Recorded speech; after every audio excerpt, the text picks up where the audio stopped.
Gluluto nga pala ako ng atay balunan ngayon mga lods. Ginisa ko muna ang bawang sibuyas, tapos nilagay ko muna yung balunan muna para lumambot. Talagyan ko muna ng tubig yan. Palalambutin muna natin mga lods.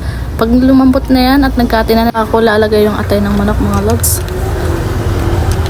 Papatakan ko nga pala ng konting suka mga idol para matanggal yung langsa. Nilagyan ko ulit ng panibagong tubig para pang sabaw, konting toyo, asin. Lagay ko na rin ng MSG at paminta. At konting asukal. Susunod ang cornstarch mga lods, pwede rin ng harina. Pag lumapot na nga pala to, pwede na to yung mga gantong texture. Yan, ganyan. Okay na yan.